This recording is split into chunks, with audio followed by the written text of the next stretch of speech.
Hey everybody, welcome to Watch Parties here at CCC. You might be watching from your living room, your bedroom, your dorm room, maybe even your break room at your job. But no matter where you are, we are so excited that you're here to pursue Jesus with us. You're about to hear a message from Pastor Joel here. Hey there. That will set you up for some great discussion and ultimately an opportunity to respond to a spiritual invitation. So Pastor Joel, why don't you kick us off? All right. Well, we just had prophetic weekend, and the message that I wanted to share tonight has to do with just a personal experience that I've had with a testimony that really started about 25 years ago. I was about 15 years old, and I was a runner, and I had an injury with my feet that through a lot of testing, it turned out that there were these accessory bones in the arch of my feet that just didn't fuse correctly. And I basically was given this diagnosis that I really wouldn't be able to do anything that involved being standing or pushing off of the ball of my foot. So really, even limited walking, limited standing. So it was a pretty hard diagnosis to receive as a teenager, and it was very limiting. Yeah. So then we can fast forward to when my wife and I got married just a number of years ago. We went to Catch the Fire Church in Toronto. They were having the 20th anniversary celebration of the revival that went on there. And there was just a real outpouring of the Holy Spirit at that time. And the same thing happened at the conference that we attended. There was a speaker there that had a word of knowledge where he said that God wanted to heal people, and he pointed to a spot right on the arch of his foot that was the same place where I was having a problem since I was 15 years old. And so I raised my hand, people prayed for me to get healed, and I was healed. I didn't have pain there. It was really exciting for me because it's something that had been a real limiting factor in my life since I was very young. Yeah. And so as time went on, the following few days, the following week, I found out I really wasn't healed. And there was a little bit of conflict in me, really thinking, was it just my emotions? What happened? Was I just, high on the excitement of what was going on? That I thought that I was healed, but really I wasn't. The injury was still there. Yeah. And I still was limited, and I still had pain in relationship to walking and standing. So I basically just kind of left it to God and said, okay, Lord, I know that something happened there and you did something, but I'm not healed. And I just kind of said maybe God was showing me a picture of what he was going to do someday, that I was going to get healed. And I just kind of put it on the back shelf for now. Then fast forward, I have a prophetic weekend with my wife and I, and Michael Cotton is there as one of the prophets that's speaking at the prophetic weekend. And he prophesies over me this word that was worded very carefully and a little bit unusually, where he said, I want you to walk, learn to walk. And I want you to run, learn to run. And there was a particular gravitas to that prophetic word that he shared. I didn't really understand it. When you think of walking and running, you could kind of use that as a metaphor for lots of different things in life. So that could have really been applied to many things. But then we can fast forward even more. And again, I just put it on the back shelf because I didn't really know what it meant exactly. So I just left it with God and just said, okay, in your timing, it'll make sense. So then just a number of weeks, maybe a month and a half ago, we were in worship here at Christ Community Church. And during worship, there was a song that had a few lines about remembering God's promises. And while we were singing that, I was just worshiping God, focusing my love on him. And all of a sudden, he just reminded me of the promise of my feet being healed. And so I fell apart because that is a really sensitive thing for me. It's made me feel very limited for a long time. And God spoke to it directly in that moment. And I didn't know how he was going to do it, but it's something that I really wanted. And a moment later, Beth LaRock went up and was on the stage and had a prophetic word to share with the church that God gave her that was all about God really strengthening our feet and positioning our feet on the rock and strengthening our stance. And it was just so interesting because there was just so much of this foot imagery and God strengthening our feet. So that was at a time when my wife and I had actually started to go to a physical therapist, and she's a runner and was having a problem with hip pain, and I was actually having trouble at that time just with walking normally, and stairs were getting difficult to navigate. Which, you know, when you're my age and you're having trouble navigating stairs, like, you can't just let that be. You have to go do something about it. It's Yeah. too soon. So I've been going to physical therapy. And what I basically took from that weekend, in that worship service when God spoke to me about his promises, I basically said, okay, God, I think that you spoke to me that you're going to heal my feet. And he didn't just zap me and then it was supernaturally done. But I just kept getting these word after word, even Michael Cotton's words about walk, learn to walk, run, learn to run. And I just said, okay, God, I'm going to just trust you to do what only you can do. I'm going to go to this physical therapist, and I'm not going to stop at just being able to walk normally and navigate stairs. I'm going to keep pursuing a full healing, a full strengthening of my feet and my athletic ability and my ability to just walk and run normally. And so that's what we've been doing. And I've been going to this physical therapist. Anyone that's been to a physical therapist knows it is not comfortable. It is quite painful. Everything feels a lot worse before it feels any better. It's really hard work, and my wife can attest to that as well. But the really cool thing is that I really just wanted God to just come and save me in my hour of need. Yeah. You know, I wanted him to just drop a healing out of heaven into my lap, and for me to just walk away changed. And I've seen that, and I have faith for that, and it's happened to me in other areas. And I wanted it to happen there, but it seemed that there was an even bigger picture that God was trying to touch in my life, where I was really feeling limited. And there was a bit of maybe a diagnosis, just kind of emotionally or mentally, that was dropped into my life and as a teenager, that said that you're limited, that it's too hard, or you can't do it, so don't bother trying. Like, there was a little bit of that message that got sunken into my heart and the way that I think. And God could have just healed my feet, but instead he's empowering me to go after the healing and to go after the breakthrough myself. And I'm going to the physical therapist, and I really am doing things that my feet should not be able to do. Wow. And he's got me running on a treadmill at the moment, which is something that, you know, after 25 years of inactivity, as far as my feet are concerned, they just shouldn't be able to do that. Right. So I'm not there yet, but I'm in this process where I'm really kind of breaking off this message of limitation and this message of that it's too hard, so don't bother trying. And what it reminds me of, because it's how good God is, it reminds me of, like, the woman with the issue of blood. Yeah. She was in the crowd and she ran after Jesus, and she touched the hem of his garment. And when she touched the hem of his garment, there was healing virtue that went into her body, and she was instantly healed in that moment. But Jesus didn't stop there, because she had a bigger issue, that she was considered unclean. She was, by law, not even supposed to be in the crowd. And she was really a pariah in that society, in that culture, because of the physical issue that she had experienced. So Jesus went even further. Not only did she get healed by the power of God, but Jesus really called her out socially and declared to the society around her that she was now cleansed, that she was now whole. And that was something that she needed as an outcast. And God can do so much more. And I think that sometimes when we struggle with a hope or with a promise that God has, then we can get focused on just the hope or the promise itself. But God has a much bigger picture for us to hope for. Yeah. No, I love that story, and I think it's so relatable. I think so many people can relate with that. They've had promises spoken over them that maybe they haven't seen fulfilled yet, for those of you sitting at home or in your watch party. And we just had prophetic weekend. Like, do you Yeah. think this is something that could apply to prophetic word maybe someone has received this past weekend, or maybe Yeah. it doesn't have to be this past weekend, maybe just a prophetic word ever? Yeah.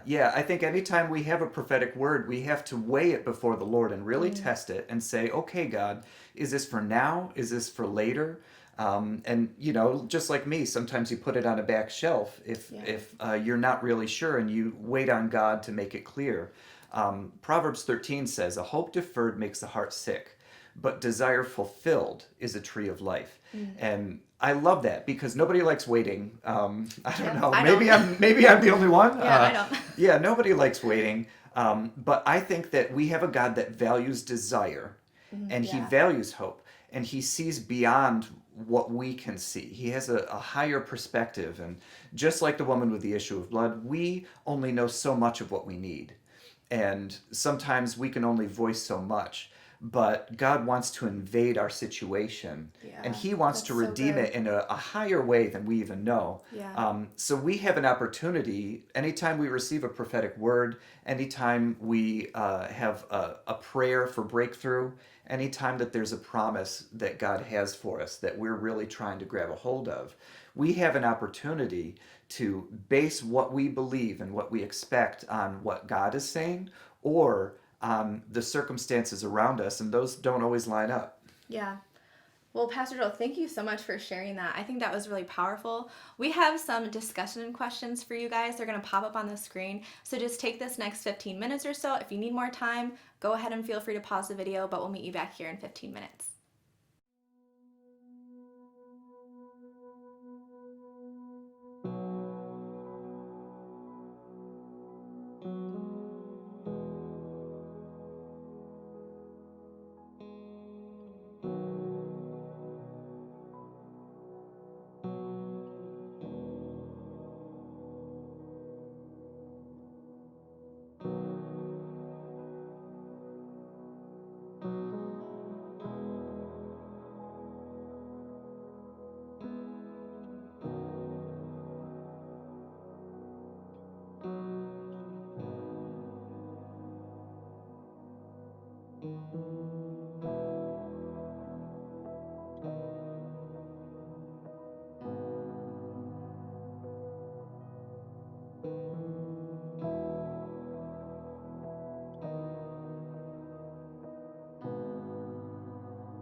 Hey, welcome back, everybody. I hope you had some great time of discussion there. And now we just want to move into the invitation of the week.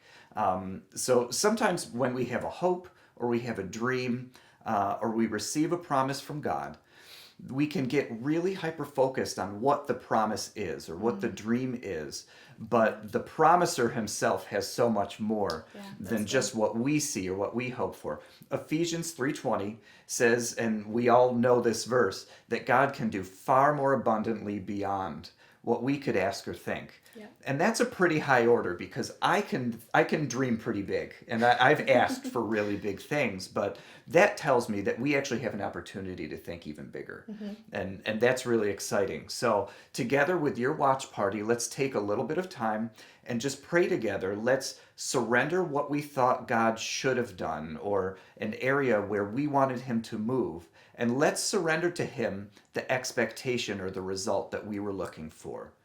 Let's also spend some time praying and just acknowledge that it's in his hands. Yeah. And we can make a decision to trust him Yeah. because he's so good. And let's invite him to do more than what we can ask or think. I think that it kind of helps us in our expectation to say, okay, God, I just invite you. Ephesians says you can do so much more than what we can ask or think. So let's just offer that invitation prayerfully together today. Yeah, wow. Thank you, Pastor Joel. That's so good. Thank you, everyone, for joining us for this watch party. We hope to see you next week, and we are so encouraged that you came and pursued Jesus with us.